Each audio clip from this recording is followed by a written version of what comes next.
செய்தி கொடுக்கும்படியாக சிஸ்டர் அனு நம்மளோட கூட லைன்ல இருக்காங்க. அந்த பாடும்படியாக செய்தி கொடுக்கும்படியாக சிஸ்டர் அனு பிரினுவை அன்புடன் நாம் வரவேற்போம். சிஸ்டர்ஸ். Praise the Lord. பயப்பட மாட்டேன், நான் பயப்பட மாட்டேன், பயப்பட மாட்டேன், நான் பயப்பட மாட்டேன். இயேசு என்னோடு இருப்பதினால், இயேசு என்னோடு இருப்பதினால் உதவி செய்கிறார், பலன் தருகிறார், உதவி செய்கிறார், பலன் தருகிறார். ஒவ்வொரு நாளும் கூட வருகிறார், ஒவ்வொரு நாளும் கூட வருகிறார். பயப்பட மாட்டேன், நான் பயப்பட மாட்டேன், பயப்பட மாட்டேன், நான் பயப்பட மாட்டேன். இயேசு என்னோடு இருப்பதினால், இயேசு என்னோடு இருப்பதினால் காற்று வீசட்டும், கடல் பொங்கட்டும், காற்று வீசட்டும், கடல் பொங்கட்டும், எனது நங்குரம் இயேசு இருக்கிறார், எனது நங்குரம் இயேசு இருக்கிறார். பயப்பட மாட்டேன், நான் பயப்பட மாட்டேன், பயப்பட மாட்டேன், நான் பயப்பட மாட்டேன். இயேசு என்னோடு இருப்பதினால், இயேசு என்னோடு இருப்பதினால் வலைகள் வீசுவோம், மீன்களை பிடிப்போம், வலைகள் வீசுவோம், மீன்களை பிடிப்போம். ஆத்துமாக்களை அறுவடை செய்வோம், ஆத்துமாக்களை அறுவடை செய்வோம். பயப்பட மாட்டேன், நான் பயப்பட மாட்டேன், பயப்பட மாட்டேன், நான் பயப்பட மாட்டேன். இயேசு என்னோடு இருப்பதினால், இயேசு என்னோடு இருப்பதினால்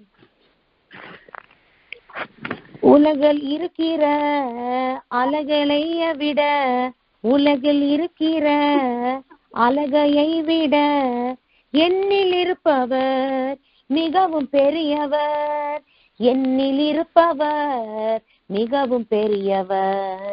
பயப்பட மாட்டேன், நான் பயப்பட மாட்டேன், பயப்பட மாட்டேன், நான் பயப்பட மாட்டேன். இயேசு என்னோடு இருப்பதினால், இயேசு என்னோடு இருப்பதினால். Praise the Lord.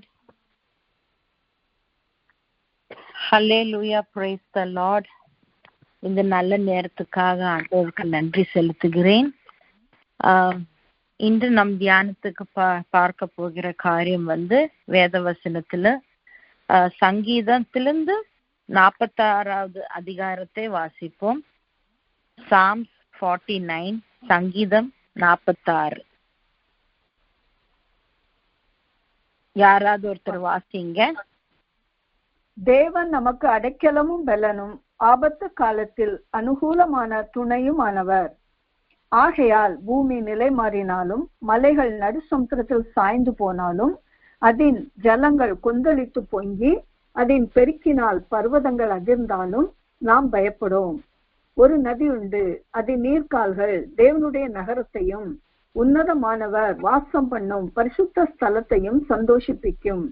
தேவன் அதன் நடுவில் இருக்கிறார், அது அசையாது.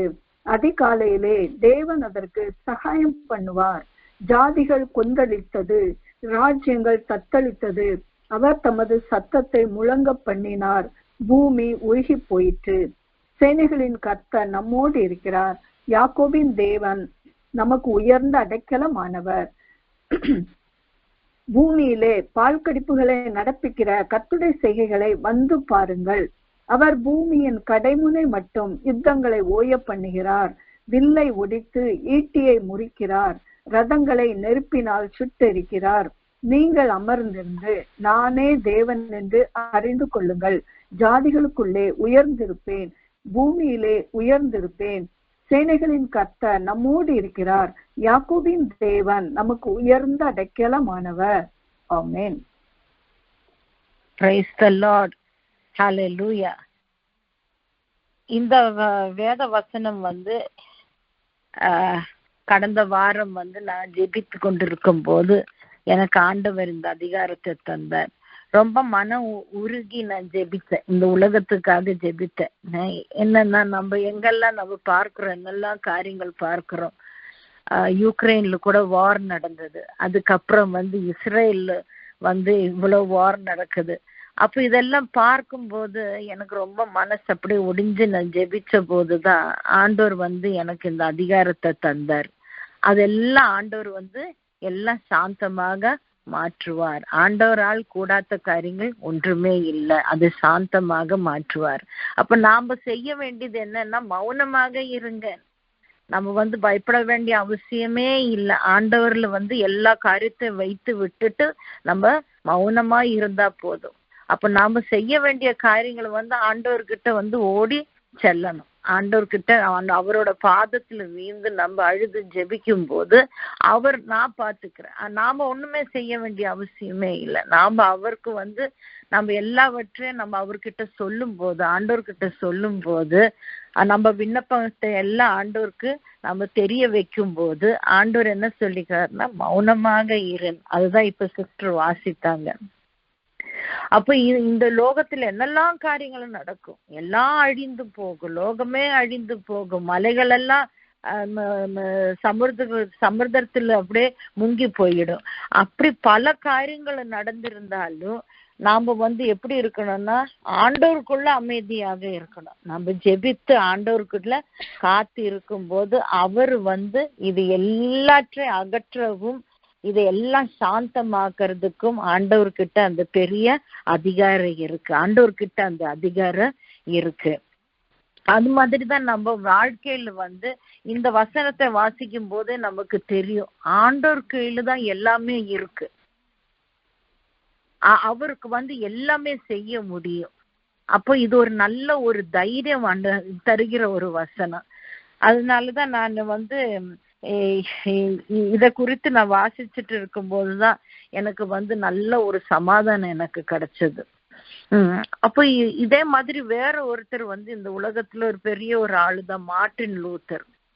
ப்ராட்டஸ்டன்ஸ் வந்து அவரு பிரித்து கிறிஸ்டியானிட்டியிலுமே வந்து ப்ராட்டஸ்டன்ஸ வந்து அவரு ஒரு இந்த பைபிள்ல வந்து எதுதான் ஆண்டவருக்கு தேவையான காரியங்கள் என்னன்னா நம்ம எப்படி ஆண்டவரோட பிள்ளைகள் நடக்கணும்னு சொல்லி ஒரு ப்ராட்டஸ்டன்ஸாக ஒரு குரூப்பாக ஆண்டவர் அவர் இந்த மார்ட்டின் லூத்தர் வந்து பிரித்து கொண்டு வந்திருக்கிறாரு. அப்ப அவருக்கு வந்து எவ்வளோ சோதனைகள் எல்லாம் வந்திருக்கு. அப்ப அவர் என்ன பண்ணிருக்கிறாருன்னா, எப்பெல்லாம் அவருக்கு பிரயாசங்கள் கஷ்டங்கள் எல்லாம் வரும்போது அவர் கூட இருக்கிறவங்க கிட்ட, அவருக்கு கீழே வேலை பண்ணிட்டு இருக்கிறவங்க கிட்ட அவர் உடனே சொல்லுவார், வேத வசனத்தை எடுத்துட்டு வந்து இந்த சங்கீதம் 46 வாசிங்க சொல்லி, அது வாசிக்கும் போதுதான் அவருக்கு தைரியம்.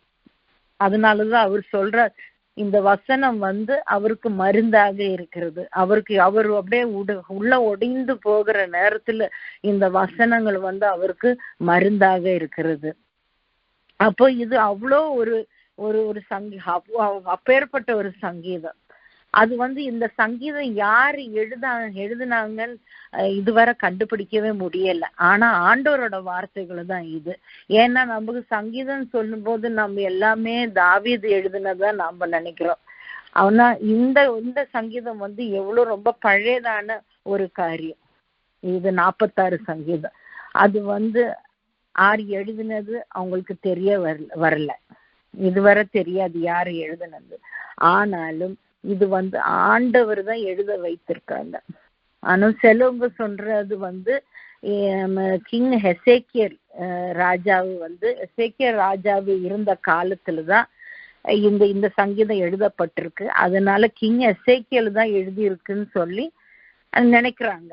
ஆனா நமக்கு தெரியாது. ஆனா ஆண்டவர் வந்து இது ஆண்டவரோட வார்த்தை, ஆண்டவர் கொடுத்து எழுத வைத்த ஒரு சங்கீதம் இது சங்கீதம் 46. அப்ப இந்த சங்கீதத்துல வந்து நம்ம பார்க்கும்போது நம்ம ஆண்டவர்கிட்ட ஓடி வருகிறது தான் ஆண்டவர் சொல்லியிருக்கிறார். ஆண்டவர்கிட்ட நம்ம செல்ல வேண்டும், ஆண்டவர்கிட்ட நம்ம ஓடி செல்ல வேண்டும். அப்ப வேற வசனம் கூட நம்ம பார்ப்போம். நீதிமொழிகள் 18:10.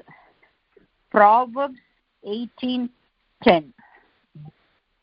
கர்த்தரின் நாமம் பலத்த துருகம், நீதிமான் அதற்குள் ஓடி சுகமாய் இருப்பான். அப்போ நீதிமான் என்ன பண்ணிக்கிறாருன்னா கர்த்தர்கிட்ட ஓடி சென்று சுகமாக இருக்கும் சொல்லி நம்ம நீதிமொழிகள் 18:10 பார்க்கிறோம். அப்ப நமக்கெல்லாம் வாழ்க்கையில என்னெல்லாம் கஷ்டங்கள் எல்லாம் வரும்போது நம்ம என்ன செய்யணும்? முதல் காரியம் செய்ய வேண்டியது ஆண்டவரோட பாதப்படியில நம்ம ஓடி செல்ல வேண்டும். அதை விட்டுட்டு நமக்கு சரி எனக்கு ரொம்ப கஷ்டமா இருக்கு, சரி நான் எங்கேயாவது வெளியிலாவது போயிடுவேன், கொஞ்சம் ஷாப்பிங் அது போயிடுறேன், போய் ஏதாவது ஒண்ணு வாங்கிக்கலாம் அப்படின்னு நினைச்சிட்டு இருக்கிற பணத்தை எடுத்துட்டு ஷாப்பிங் எல்லாம் போகும்போது நல்லாதான் இருக்கும், ஷாப்பிங் நல்லாதான் இருக்கும். எல்லாம் போய் வந்த உடனே இந்த பிரச்சனைகள் தீருமா? இன்னும் பிரச்சனைங்க அதிகம்தான் ஆகும். ஏன்னா ஷாப்பிங்ல போய் அவ்வளவு செலவு பண்ணிட்டு திரும்ப வரும்போது அவ்வளவு பிரச்சனை இன்னும் அதிகமா தான் தீரும். ஓரோருத்தரும் ஓரோ வழிகள் அவங்க நினைத்து பார்க்கிறாங்க. இந்த கஷ்டங்கள் பிரயாசங்கள் வரும்போது செலவுங்க என்ன நினைப்பா, சரி நம்ம எல்லாரும் சேர்ந்து சினிமாவுக்கு போகலாம் சொல்லி அவங்க சினிமாவுக்கு போவாங்க. சிலவங்க என்ன பண்றாங்கன்னா, சரி நமக்கு ட்ரக்ஸ் இருக்கு, இதெல்லாம் நல்ல ஒரு இது மாதிரி மாத்திரைகள் எல்லாம் போட்டா நமக்கு ஒண்ணுமே தெரியாது, அது நமக்கு அப்படியே போட்டுட்டு போதை மருந்து நம்ம போட்டுட்டு அப்படியே இருக்கலாம் சொல்லி அது மாதிரி சில ஆட்கள் போவாங்க. சிலவங்க குடிக்கலாம், நமக்கு நல்ல ஆல்கஹால் நல்ல குடிக்கலாம், குடிச்சு கொஞ்ச நேரம் அப்படியே படுத்துடலாம், அப்ப இந்த கவலைகள் எல்லாம் மாறும் சொல்லி அதெல்லாம் கொஞ்ச நேரம் வரதான் இந்த காரியங்கள் எல்லாமே. அது நீண்ட நாட்களாக நமக்கு எந்த ஒரு விடுதலை நமக்கு கிடைக்காது. இதெல்லாம் கொஞ்ச நேரத்துக்கு தான். அது மாதிரி எவ்வளோ ஜனங்கள் ஆண்டோர்கிட்ட வராம வேற வழிகளாக ஓடி போகிறது நம்ம பார்க்கிறோம். இப்ப இது மாதிரி காரியங்கள் என்ன ஆகுறாங்கன்னா, எவ்வளோ பேர் தற்கொலை செய்யறதுக்கு கூட துணிவாங்க. ஏன்னா என்னால முடியாது, என்னால இன்னும் தாங்க முடியாது இந்த பிரச்சனைகள். சிலங்களும் அப்படியே பெட்டிலே படுத்துட்டே இருப்பாங்க. ஐயோ என்னால ஒண்ணுமே முடியாது, நான் எந்த வேலையும் செய்ய போறது இல்லை, எனக்கு மனசே சரியில்லை, என்னை விட்டுடுங்க சொல்லி அவங்க அப்படியே பெட்டிலே படுத்துட்டு இருப்பாங்க. பல விதமாக ஒவ்வொருத்தரும் ரியாக்ட் பண்றாங்க, பல விதமாக அவங்களுக்கு கஷ்டங்கள் வரும்போது பல விதம். சிலவங்களுக்கு ரொம்ப கோபம், யார்கிட்டயுமே பேசவே மாட்டாங்க, எரிச்சலும் கோபத்தோட இருப்பாங்க. அப்ப சிலவங்க ரொம்ப டிப்ரெஸ்ட் ஆயிட்டு அதுக்கப்புறம் அவங்க சாப்பிட மாட்டாங்க, ஒண்ணுமே செய்யாது, அவங்களோட முடி சீகிறது இல்லை, அவங்க குளிக்கிறது இல்லை, சாப்பிடாமலும் அப்படியே இருக்கிறாங்க, ஒண்ணுமே செய்யாது, யார்கிட்டயும் பேசாமலும். அது வேற ஒரு விதமாக இருக்கிறவங்க இருக்காங்க. அப்ப பல விதமா ஜனங்கள் ரியாக்ட் பண்ணும்போது, ஆனா நம்ம என்ன முதலாக செய்ய வேண்டும்னா, என்ன கஷ்டம் என்ன பிரயாசம் வந்தாலும் ஓடி ஆண்டவர்கிட்ட தான் நம்ம செல்ல வேண்டும். அதுதான் நம்ம இப்ப வாசிச்சோம், நீதிமொழிகள் 18:10 வாசிச்சது. ஆண்டவர்கிட்ட செல்லும் போது என்ன ஆகுறதுன்னா, நமக்கு கண்டிப்பா அவர் நமக்கு அந்த அடைக்கலத்தை ஆண்டவர் தருவார், அவர் நமக்கு தருவார். அப்போ இது மாதிரி இந்த லோகம் செய்கிற மாதிரி நம்ம செய்ய வேண்டிய அவசியமே இல்லை. அப்படி செய்யும் போது நம்ம உடம்பு கூட தளர்ந்து போகும். எவ்வளவு பேர் வியாதிப்பட்டு கூட போயிடுவாங்க. ஏன்னா துக்கம், உங்களுக்கு ஏராளமான துக்கம் ஏறும்போது என்ன ஆகிறதுன்னா, அவங்க அப்படியே வியாதிப்பட்டு கூட அப்படியே கிடந்து போயிடுவாங்க. எவ்வளவு நம்ம அப்படி மாதிரி கேட்டிருக்கோம், எவ்வளோ இடத்துல நம்ம அது மாதிரி கேட்டிருக்கோம். அப்ப ஆண்டவருக்கு தான் அந்த சமாதானம் ஆண்டவருக்கு தான் தர முடியும். சில இப்போ ஒரு புருஷன் மனைவியும் கூட ரொம்ப அன்பா இருக்கிறாங்க, அதுல ஒரு புருஷன் இறந்து போயிட்ட உடனே இந்த மனைவி என்ன ஆகுதுன்னா, அந்த துக்கத்திலே அப்படியே அவங்க அந்த துக்கத்திலே இருந்து இருந்து இருந்து சீக்கிரமா அவங்களும் இறந்து போயிடுவாங்க. அப்ப இந்த துக்கங்கள் எல்லாம் மாறுறதுக்கும் இந்த கஷ்டங்களுக்கெல்லாம் விடுதலை கிடைக்கிறதுக்கும் ஒரே வழி வந்து ஆண்டவரோட சந்நிதியில நாம வர வேண்டும். நம்ம புத்தி உள்ள மனிதராக நாம இருக்க வேண்டும். அப்ப அந்த புத்தியை தான் ஆண்டவர் நமக்கு தந்திருக்கிறார். வேத வசனத்துல நம்ம வாசிக்கும் போது கூட நமக்கு தெரியும் ஆண்டவர் எப்பேற்பட்டவர். அவர் நம்ம கைவிடவே மாட்டார், ஒரு நாளும் கைவிட மாட்டார். என்ன காற்றும் புயலும் என்னெல்லாம் பிரயாசங்கள் நம்ம வாழ்க்கையில வந்தாலும் அதெல்லாம் அகற்றி அதெல்லாம் சாந்தமாக்குற அளவுக்கு ஆண்டவர்கிட்ட அந்த வல்லமை இருக்கு. ஆண்டவர் அப்பேற்பட்ட ஆண்டவர் தான் நம்ம ஆண்டவர். அவர் உலகத்தை ஜெயித்தவர், சிலுவையில் ஜெயத்தை கண்டவர். அவரால் கூடாத காரியங்கள் ஒன்றுமே இல்லை. அதனாலதான் படகுல கூட அவர் போயிட்டு இருக்கும் போது காற்றும் புயலும் வீசி இருக்கும் போது கூட அவர் சாந்தமா தூங்கிட்டு இருந்தார். அப்போ இந்த சீடர்கள் எல்லாம் சேர்ந்து அவரை நீர் எழுந்து வாருமாப்பான்னு சொல்லி அவரை கூப்பிடும் போதுதான் அவர் இந்த கடலும் காற்று எல்லாம் உடனே சாந்தமாக்கி இருக்கிறார். அப்ப இந்த காரியங்கள் எல்லாம் அது எவ்வளோ வருடங்களுக்கு முன்பு நடந்த காரியங்கள், ஆனா அதுக்கெல்லாம் எவ்வளவு ஆழ்ந்தமான அர்த்தம் உள்ள காரியங்கள். ஆண்டவர் அவர் நமக்கு தெரிய வைக்கிறதுக்காகவே இது மாதிரி காரியங்கள் நடந்தது. ஏன்னா ஆண்டவருக்கு தெரியும் இந்த ஒவ்வொரு காரியங்களும் ஆண்டவர் இந்த உலகத்துல செய்த காரியங்கள் எல்லாம் அது அப்படியே அழிந்து போகாது. அதெல்லாம் நாம இனி வருகிற ஜனம், இனி பிற்காலத்துல வருகிற சந்ததி அதை வாசிக்கும் போது அவங்களுக்கு அந்த தைரியத்தை கிடைக்கும் ஆண்டவருக்கு அப்பொழுதே தெரியும். அதனாலதான் நாம இது ஒவ்வொரு காரியம் நம்ம வேத வசனத்துல வாசிக்கும் போதெல்லாம் நமக்கு அந்த விசுவாசம் அதிகரிக்கிறது. ஏன்னா ஆண்டவர் அதுக்காக தான் இதெல்லாமே அவர் எழுதியிருக்கிறார். அதனாலதான் இந்த ஒவ்வொரு காரியங்களுமே நடந்திருக்கிறது. அந்த பழைய காலத்துல நடந்த ஒவ்வொரு அதிசயங்களும் கூட ஆண்டவருக்கு தெரியும். இது எல்லாமே வேத வசனத்துல வேத புஸ்தகத்துல வரும். பிற்காலத்துல வருகிற எல்லா சந்ததிகளும் அது வாசிப்பாங்க. அவங்களுக்கு எல்லாம் ஆண்டவர் ஒரு தைரியம் தான் ஆண்டவர் கொடுக்கிறார், அந்த விசுவாசத்தை ஆண்டவர் கொடுக்கிறார். அப்ப இது நம்ம பார்க்கும்போது நம்ம எப்படிப்பட்டவங்களா இருக்கணும்னா ஞானம் உள்ளவங்களாக இருக்கணும். அதனாலதான் வேறொரு வசனம் நான் வாசிச்ச போது எனக்கு ரொம்ப ஆச்சரியமாக இருந்தது. நான் நினைச்சேன், ஐயோ இவ்வளவு ஆச்சரியமாக இருக்கிறது இந்த வசனம். நான் எவ்வளோ நம்ம வேத வசனத்துல வாசிக்கும் போது கூட சில காரியங்களும் நம்ம ஆழமா நம்ம பார்க்கறது இல்லை. இது நீதிமொழிகள் 30 நீதிமொழி 30 24 28 யாராவது ஒருத்தர் வாசிங்க. Proverbs 30 24 to 28. பூமியில் சிறியவைகளா இருந்தும் மகா ஞானமுள்ளவைகள் 4 அவை அவன அற்பமான ஜந்துவாய் இருந்தும் கோடை காலத்திலே தங்கள் ஆகாரத்தை சம்பாதிக்கிற எறும்பும் சத்துவமற்ற ஜந்துவாய் இருந்தும் தங்கள் வீட்டை கண்மலையிலே தோண்டி வைக்கும் குழி முசல்களும் ராஜா இல்லாதிருந்தும் பவுஞ்சு பவுஞ்சாய் புறப்படுகிற வெட்டுக்கிளிகளும் தன் கைகளினால் வலையை பின்னி அரசர் அரண்மனைகளில் இருக்கிற சிலந்தி பூச்சியுமே. ஆமென். Praise the Lord. அப்ப அதுல நம்ம பார்க்கிறோம், முதல் ஜந்துவை நம்ம எறும்பை பார்த்திருக்கிறோம். இப்ப எறும்பு எப்படி இருக்கிறதுன்னா, எறும்பு அந்த நல்ல காலத்துல சேர்த்து வைக்கிறது.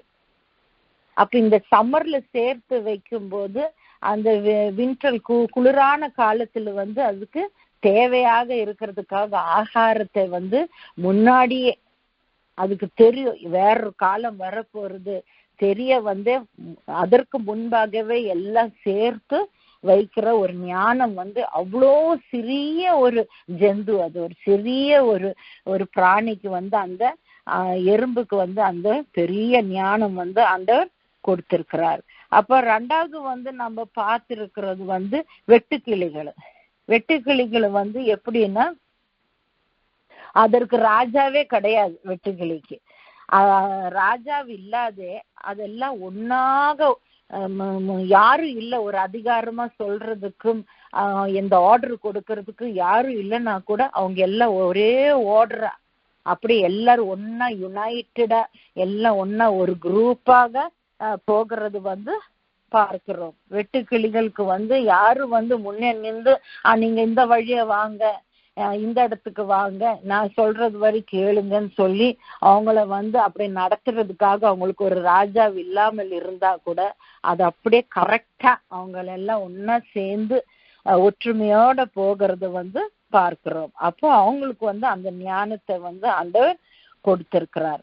அதுக்கப்புறம் வேற ஒன்று ஒரு ஜந்துவை நம்ம பார்க்கிறோம். ரொம்ப சிறிய ஒரு ஞானம் உள்ள ஒரு ஜந்து தான். அது எப்படின்னா, அது ரொம்ப சிறிதாக இருந்தால், அவ்வளோ பலம் இல்லாமல் இருந்தால், அவ்வளோ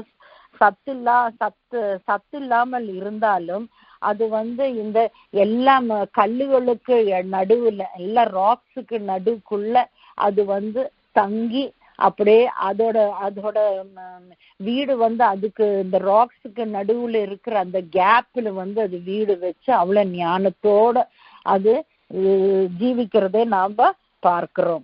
அதுக்கப்புறம் 4வது தான் நம்ம பார்க்கிறோம் சிலந்தி பள்ளிகள்.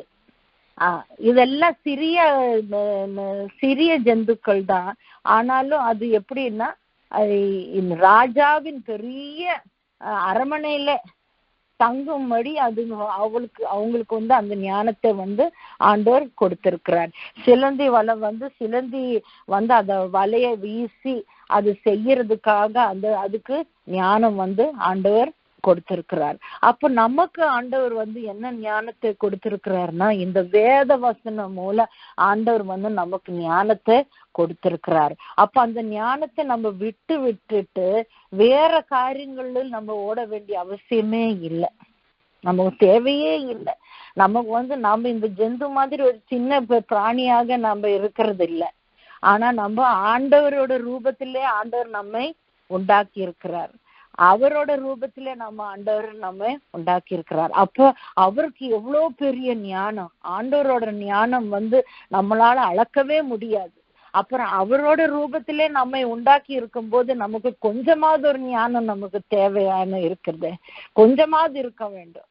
அப்ப இந்த சிறிய ஜந்துகளுக்கு, இந்த சிறிய பிராணிகளுக்கு இருக்கிற ஞானத்தை காட்டிலும் நமக்கு மேலான ஞானம் ஆண்டவர் நமக்கு கொடுத்திருக்கிறார். ஆனாலும் இந்த உலகத்துல இருக்கிற பாவங்கள், இந்த உலகத்துல இருக்கிற சாபங்கள் நமக்கு அப்படியே நம்ம ஞானத்தை அப்படியே மறைத்து விடுகிறது. அதனாலதான் சத்ருவானவன், இதுதான் அவன் சத்ருவானவன் செய்யறது. நம்ம எவ்வளவுதான் ஆண்டவர்கிட்ட நெருங்கி போகும்போதெல்லாம் நமக்கு வேண்டாத காரியங்களை நம்ம செவியில சொல்லி நீ அப்படி பண்ணு, இது பண்ணு, நீ அங்க போ, இங்க போ, உனக்கு சமாதானம் இல்லையா, நீ வா, என் கூட வா, நமக்கு போகலாம், வெளியில போகலாம், நமக்கு சினிமாக்கு போகலாம், நம்ம வேற இடத்துக்கு போகலாம், ஒரு பார்ட்டிக்கு போகலாம். அப்படி நம்மை அப்படியே இழுத்து கொண்டு போகிறதுக்கு இந்த சத்ரு திட்டம் போடுவதை நாம அறிய வேண்டும். அந்த ஞானம் நமக்கு தெரிய வேண்டும். எது நல்லது, எது நம் வாழ்க்கைக்கு நல்லது, எது நம்ம வாழ்க்கைக்கு நம்ம செய்யக்கூடாத காரியங்கள், தீமையான காரியங்களை, இது எது நல்லது எது தீமையானதுன்னு சொல்லி நமக்கு அதை பிரித்து அதை தெரிய வருகிற ஒரு ஞானம் ஆண்டவர் நமக்கு தந்திருக்கிறார். ஆனா நம்ம அதை உபயோகப்படுத்த வேண்டும். அப்போ அது ஞானத்தோட நாம் நடக்க வேண்டும். அப்ப இது இந்த நாள்ல ஆண்டவர் இது தெளிவாக என்னோட பேசினதுனாலதான் நான் இது இந்த மெசேஜை நான் உங்களுக்காக கொடுக்கிறேன். ஹல்லேலூயா, ஸ்தோத்திரம். நாம ஜெபிப்போம். ஹல்லேலூயா, ஸ்தோத்திரம் அப்பா. நன்றி ராஜாவே, நன்றி அப்பா, இந்த நல்ல நேரத்துக்காக நன்றி அப்பா, ஸ்தோத்திரம் அப்பா. நீர் எங்களோடு பேசினீர் ராஜாவே, ஸ்தோத்திரம் அப்பா. இந்த உலகத்தில் இருக்கிறவர்களை போல நாங்கள் அங்கே இங்கேமாக ஓடி தெரியாமல், ஹல்லேலூயா ஸ்தோத்திரம். எந்த இடத்துல எங்களுக்கு சமாதானம் கிடைக்கும், எந்த இடத்துல எங்களுக்கு சந்தோஷம் கிடைக்கும் என்று அலைந்து தெரியாம ஹல்லேலூயா ஸ்தோத்திரம் உமது பாதப்படியில் வரும்படியாக ஹல்லேலூயா நாங்கள் நீதிமொழியில் வாசித்தோமே ஹல்லேலூயா 18:10 வாசித்தோம். அப்பா உம்மிடத்தில் ஓடி வரும்போது நீர் எங்களுக்கு அடைக்கலமாக இருக்கிறீர் ராஜாவே. ஹல்லேலூயா ஸ்தோத்திரம். அப்பா நீர் ஞானம் உள்ளவர், உமது ஞானத்தை எங்களுக்கு நீர் கொடுத்திருக்கிறீர் ராஜாவே. நாங்கள் ஞானத்தோட நடக்க வேண்டும் அப்பா. ஹல்லேலூயா உமது சாயலே எங்களை நீர் உருவாக்கி இருக்கிறீர். ஹல்லேலூயா ஸ்தோத்திரம். நாங்கள் எவ்வளவு ஞானத்தோட இருக்க வேண்டும் அப்பா. இந்த சிறிய பிராணிகளை நாங்கள் பார்க்கும் போது அப்பா ஹல்லேலூயா ஸ்தோத்திரம் அதன் ரூபங்கள் வித்தியாசமாக இருக்கிறது, சிறிதாக இருக்கிறது. இன்றும் எப்படி இருந்தாலும் அவ்வளோ ஞானத்தோடு இருக்கும் போது நாங்கள் உமது ரூபத்திலே நீர் எங்களை உண்டாக்கி நீர் அப்பா. நாங்கள் எவ்வளவு ஞானத்தோடு இருக்க வேண்டும். ஹல்லேலூயா.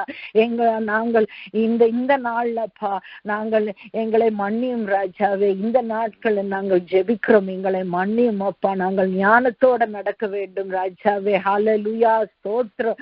உமது பிள்ளைகளாக நடக்க வேண்டும் அப்பா. ஹல்லேலூயா ஸ்தோத்திரம். நீர் எங்களை வழி நடத்தும் அப்பா. நீர் எங்களுக்கு ஆலோசனைகளை தாரும் ராஜாவே. இந்த பிரேயர் லைன்ல அப்பா நாங்கள் ஏதாவது ஒரு தவறுகள் செய்திருந்தால் அப்பா ராஜாவே எங்கள் ஒவ்வொருத்தரையும் உமது கரத்தில் வைக்கிறோம் அப்பா. உமக்கு பிரியமில்லாத காரியங்கள் நாங்கள் என்ன செய்திருக்கிறோமோ எங்களோட மன்னியும் அப்பா. எங்களை மன்னியும் ராஜாவே, எங்களை மன்னியும் அப்பா. ஒரு தடவையும் கூட எங்களை மன்னியும் ராஜாவே. உமது வல்லமையுள்ள இரத்தத்தினால் எங்களை கழுவும் அப்பா. எங்கள் எல்லா சாபத்தின் வியாதிகளை மாற்றிக்களையும்